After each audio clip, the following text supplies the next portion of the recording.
GSCA, Johnny, is now one of the main board advisors for Onesha. He used to run Byrant Kenya, which sold off to One Africa Media, actually.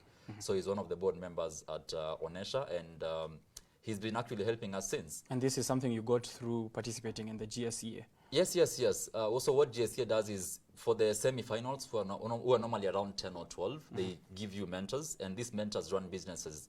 These are people who run companies like Seal Africa, Thailand Carpet Center, VAT Furniture Palace. People are experienced in business. Very experienced people who run businesses, and some can actually be your customers. Some of these people that I was engaging with, they ended up being our customers. Right. So it gives you that access to the market that you need to, do proof of the market of your product. Let's talk about funding. Yeah. How does it look like for you since you started, since you did the GSCA up to now, and how do you feel like the funding environment is in Nairobi and in Kenya for startups?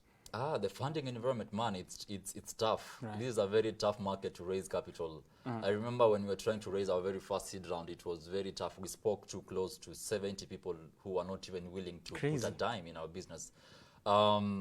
But unfortunately, we had a very good relationship with Strathmore University, iLab Africa, Safaricom. We got some good support from Safaricom Upwiz, which actually gave us the launchpad to now access people who are able to put in money into the business.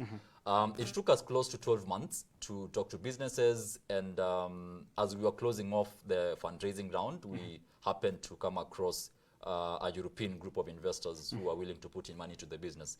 Now we're now looking at doing a second round of our fundraising for the business to enable us scale. But generally, this is a very tough market to raise capital, because capital here it's not patient. Right. It's not patient capital. For anyone running a startup or markets that are more geared towards supporting startups, they require patient capital. You put in money, you should expect at least returns in 10 years.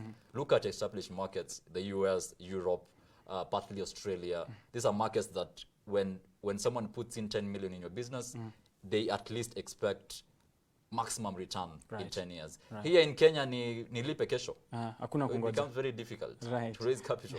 So you have been, you have clients all across the world for Onesha, and that's a good thing. And you have been to Bangkok, Thailand, where you have observed the business environment and the startup environment for there. How is the reception in terms of startups in comparison to how the reception is in Kenya vis-a-vis abroad? Kenya, in terms of actually, it's very difficult in the Kenyan market to find customers or businesses that are willing to test your product. It might be a software solution that you've built for agriculture, a software solution that you've built to solve logistics. In this case, Onesha's built a solution that enables talent in Africa to access jobs globally. So getting that test market in Kenya is very, very difficult unless you have connections, of course.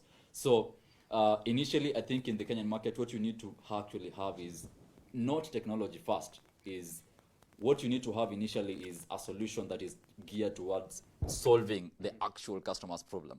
So if you are, say, building a solution for logistics, that is a very an industry that is operated by legacy business owners. So telling them about tech is very old.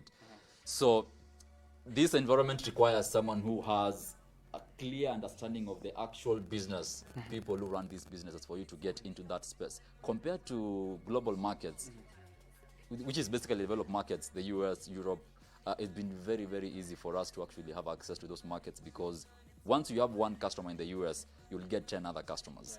That because they actually... And the work that you do. 100%. Once you give... because we are serving a global market, and a global market, you have to give industry standard. They don't care if you're in Nairobi. You have to give industry standard that is at par with what the US offers.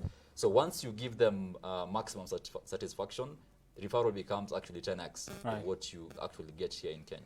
Right. Now, maybe back to Onesha. What are we looking at in terms of what Onesha is building currently and into the future? Yeah.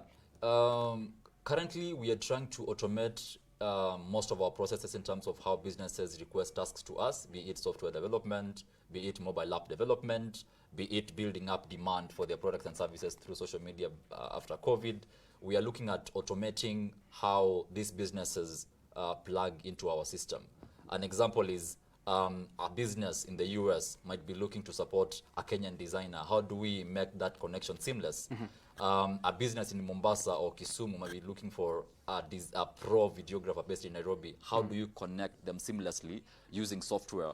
So that is much of the focus that we're looking at in the next 6 or so months, so that we make that experience seamless.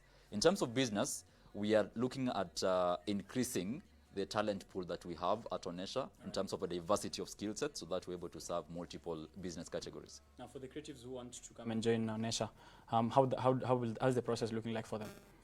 First of all, they have to be either